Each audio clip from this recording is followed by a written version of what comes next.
Stan The Annuity Man, America's annuity agent, licensed in all 50 states, and that's including yours. And we're talking about annuity income and how to set up those payments.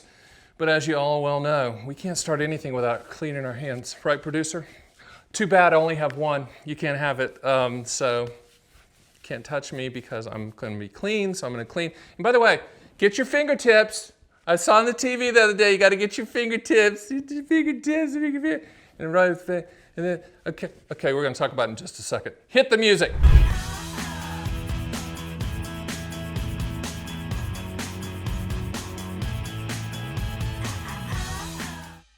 Producer, I'm living the dream. Everything's coordinated. They're always getting on me about, you got like a green hat on and a red shirt. Hey, it's all living the dream here, right? You know what else is living the dream? Setting up lifetime income streams. Let's talk about that. Let's talk about how to do that. But first, let's talk about why annuities have a monopoly on lifetime income, and they do. You probably didn't know that. Annuities are the only product on the planet that's designed contractually to pay you for the rest of your life, regardless of how long you live. Don't believe me? Social Security is an annuity. What does Social Security do? It pays you for the rest of your life, regardless of how long you live. Pension payments, annuities. That's what they are. Pension payments are annuities. Why? Because they pay you for the rest of your life, regardless of how long you live. And then we have annuities, which are the granddaddy of them all. They started in the Roman times to provide lifetime income for the dutiful Roman soldiers. So when we're setting up lifetime income, understand you really only have one choice. Hold your nose. It's annuities. I hate all annuities. Annuities stink. I was told by the guy on the TV commercials to hate all annuities. Agenda much? Might be an agenda there. My advisor told me that I should never buy an annuity. My advisor told me I should never have an annuity inside of an IRA. My advisor said annuities are not any good. My advisor said that annuities are all expensive. Do you believe everything on the media? When you turn on the news, do you believe everything the media says? No. Do you believe everything, every commercial on TV? No. Do you believe every radio commercial? No. Do you believe every print ad? No. Do you believe everything your advisor tells you? No. And you got to be saying, well, Stan the Annuity Man, you're an advisor. You're the top agent in the country. You are correct, and I'm glad you pointed that out. Do you believe me at the end of the day? No, you believe the contract. Annuities are contracts. I'm going to tell you what the contract's going to do.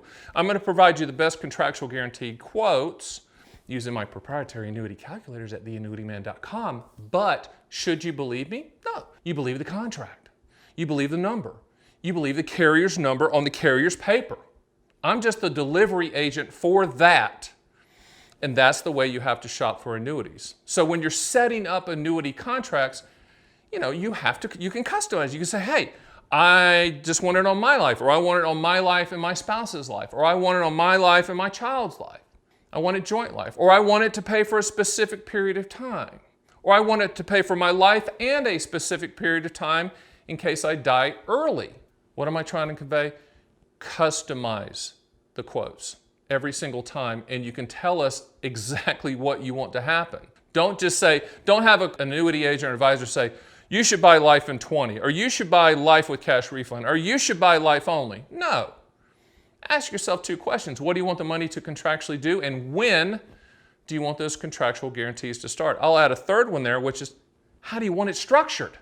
Do you want your wandering ambiguities of children that are out there hanging out and surfing the beaches of Maui? Do you want them to get the money if you die?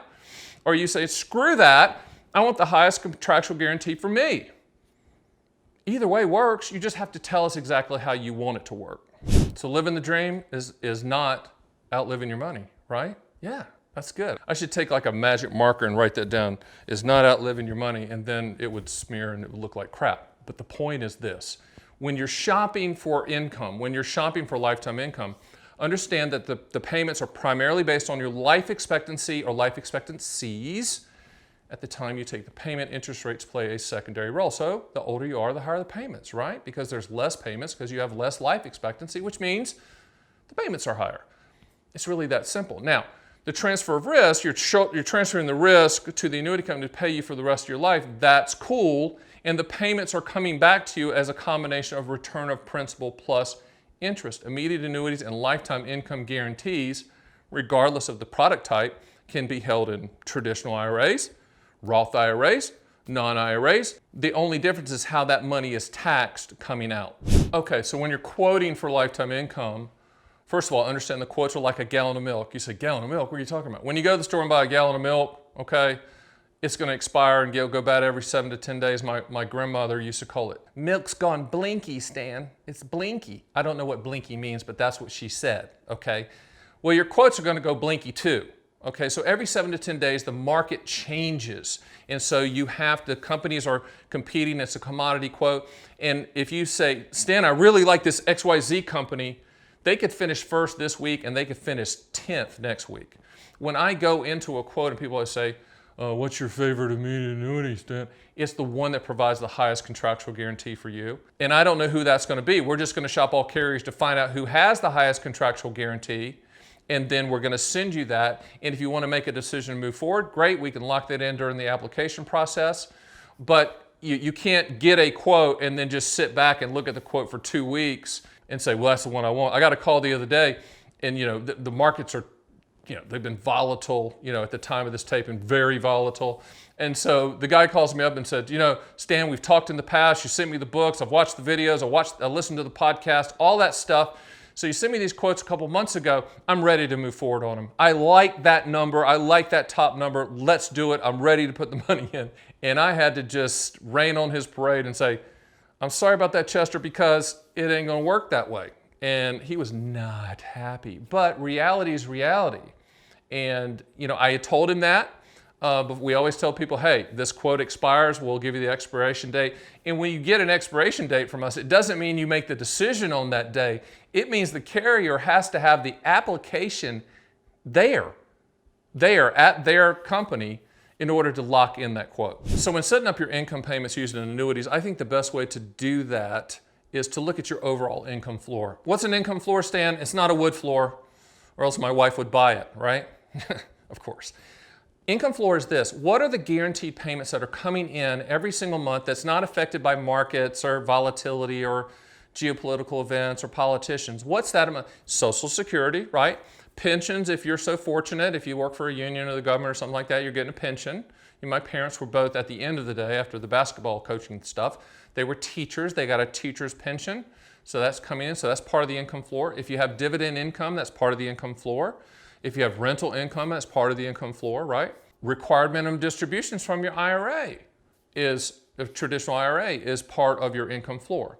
Now, you have to say, okay, here's what's coming in, right? What's the total? And what do you need? There might be a gap that you want to fill, whether it's for right now or inflation potential in the future. So we can say, hey, you say, Stan the Annuity Man, the wife and I need $2,250 a month for the rest of both of our lives to fill in that income floor gap to reach the number that we need so that money's hitting the bank account every single month to cover basic expenses and the lifestyle needs that we've listed out.